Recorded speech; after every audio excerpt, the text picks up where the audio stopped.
दोस्तों welcome everyone, welcome to Wings उड़ान।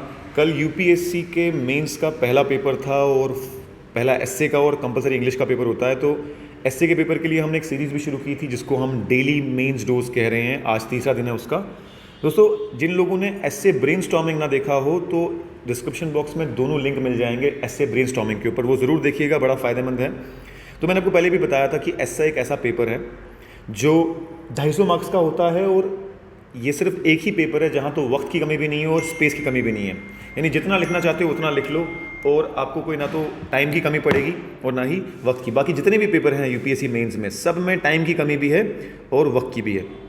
तो दोस्तों आगे बढ़ने से पहले आपको बता दूं कि 19 सितंबर से हम परसों सुबह से हमारे फाउंडेशन बैच IAS KS 2023 के लिए शुरू हो रहा है। आप जानते हैं 2023 की अभी कहीं ना कहीं र्यूमर चल रहा है कि KS की 235 पोस्टें आ रही हैं और जो लोग IAS के लिए प्रिपेयर कर रहे हैं तो वो लोगों को भी यही साइकिल होता है, प्रिपेयर करने का यही टाइम होता है। तो you can come for 1 week demo और खुद डिसाइड करें। और हमारे स्कॉलरशिप्स भी बड़ी हैं, जो लोग मेरिटोरियस कैंडिडेट हैं उनका एग्ज़ाम होगा, एग्ज़ाम देने के बाद उनको स्कॉलरशिप भी मिलेगी। सो इन दिए हुए नंबर्स पे कॉल करिए और आप रजिस्टर कर सकते हैं और एक वीक का फ्री डेमो रख सकते हैं। और अगर आपको डेमो के बाद लगता है कि नहीं, एटलीस्ट आपको गाइडेंस मिल जाएगी कि पढ़ना खुद कैसे है। तो आइए फिर शुरुआत करते हैं आज के इस वीडियो से। दोस्तों पहली बात तो ये जो ट्रेंड था लास्ट ईयर का यूपीएससी का 2021 का, वो ने सेम फॉलो किया एसए में। सारे के सारे कोट बेस्ड या फिर ओपन एंडेड एसए या फिर जिनको फिलोसॉफिकल एसए भी बोलेंगे वो डाल दिए। दूसरी चीज़ मैं आपको ये भी बता दूं कि केएस का एग्ज़ाम था 26 जून को, बाद में डिले हो गया था बेशक, और यूपीएससी का एग्ज़ाम था 5 जून को 2022 में। और 5 जून को 2022 में जो यूपीएससी में नया पैटर्न इंट्रोड्यूस हुआ वो फ़ौरन केएस ने भी इंट्रोड्यूस कर दिया अपने प्रीलिम्स में। तो ये लग रहा है कि जो एसए का पैटर्न है या जो मेंस का पैटर्न है यूपीएससी का, काफ़ी प्रोबेबिलिटी है उसको भी फॉलो किया जाए। तो सबसे पहले देखते हैं कि एसए क्या क्या होते हैं। जिन लोगों को नहीं पता बता दूं कि एसए के पेपर 250 मार्क्स का होता है, बाकी जीएस पेपर की तरह। और हर एसए आप 2 एसए लिखने होते हैं आपको 1000 से 1200 वर्ड्स के, 125 मार्क्स का एक एसए होता है। और 2 सेक्शंस होती हैं, सेक्शन ए और सेक्शन बी, जिसमें से आपको सेक्शन ए में से एक एसए लिखना होता है और सेक्शन बी में से एक एसए लिखना होता है। तो आइए ज़रा बात करते हैं, ज़रा देखते हैं कैसे कैसे टॉपिक्स आए हैं। पहला टॉपिक देखिए, forests are best case study for economic excellence.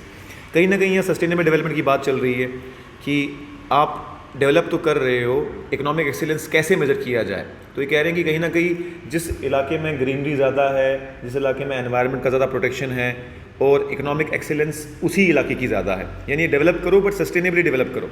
तो कहीं ना कहीं एमलगमेशन है इकोनॉमी और एनवायरनमेंट का, तो इसके बेसिस पे आपको इस पे ऐसे लिखना था।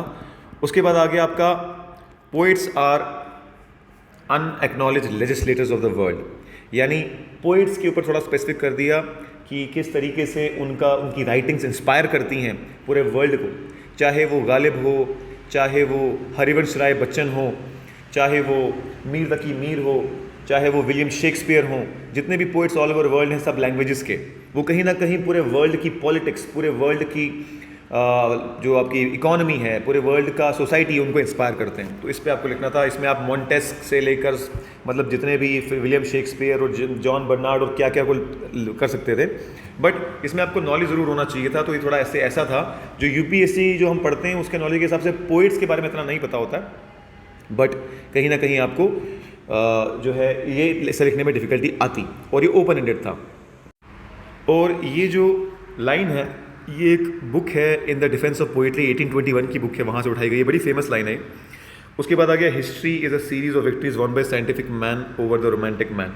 अगेन कहीं ना कहीं जो वॉर के बारे में बात हो रही है, history is full of wars won by scientific man over romantic man. Then next topic is ship in harbour is safe but that is not what ship is for. यानी बेशक अगर आप बड़े ही नपे तुले हिसाब से ज़िंदगी बसर करें बिना रिस्क के, तो आपकी ज़िंदगी बस सेफली गुजर जाएगी, लेकिन ज़िंदगी उसके लिए नहीं है। कहीं ना कहीं ये सिमिली एंड मेटाफर यूज़ किया गया है, जिसको हम उर्दू में इस्तियारा और तशबीह भी कहते हैं। उसके हिसाब से आपको इसको एक्सपैंड करना है, इंसान के ऊपर लागू कर लो कि हाँ अगर इंसान रिस्क नहीं लेगा तो क्या बनेगा, कंट्री के ऊपर लागू कर लो, हिस्ट्री के ऊपर लागू कर लो। It was comparatively easier to attempt. फिर आगे next section, the time to repair the roof is when the sun is shining. यानी इंसान को तभी अपने मुश्किल वक्त के लिए, अपने डिफ़िकल्ट वक्त के लिए तैयारी कर लेनी चाहिए जब वो अच्छे वक्त में चल रहा हो। तो कहीं ना कहीं इसका ये मतलब था, you can not step twice in the same river. कहीं ना कहीं ये बात है कि एक गलती आप बार बार दोहराओगे तो वो गड़बड़ हो जाएगी, यानी छाछ का जला दूध का जला छाछ भी फूक फूक के पीता है, कहीं ना कहीं वो भी इसके ऊपर फिट बैठता है। अगला है smile is chosen vehicle for ambiguities, and last is just because you have a choice it does not mean that any of them has to be right. तो कोशिश करिए घर में लिखने की, किसी से इवैल्यूएट करवाइए। जल्दी हमारे भी एस्से टेस्ट सीरीज़ लॉन्च हो रही है, बन रहे हैं, अभी विद इन 1 वीक लॉन्च हो जाएगी, तो हम भी हेल्प कर पाएंगे आपकी। बट फॉर नाउ घर में बैठिए, एस्से ज़रूर लिखिए, पर वीक का टारगेट रखिए कि पर वीक एटलीस्ट एक ऐसे ज़रूर लिखना है, और एग्जाम के 1 महीने पहले पर वीक एटलीस्ट 2 ऐसे ज़रूर लिखने हैं। एग्जाम में जाने से पहले कम से कम 10 to 15 ऐसे लिखिएगा, तब कहीं जाके आपकी परफॉर्मेंस अच्छी होगी। 250 में से आप चाहें कोशिश करें तो 150 मार्क्स भी ले सकते हैं, जो किसी भी और जीएस पेपर में लेना बहुत डिफिकल्ट है। तो दोस्तों उम्मीद है कि ये वीडियो आपके लिए फ़ायदेमंद साबित होगा, जो कि मेंस लिखने वाले हैं और जो आने वाले टाइम में केएस लिखने वाले हैं। Thank you so much everyone.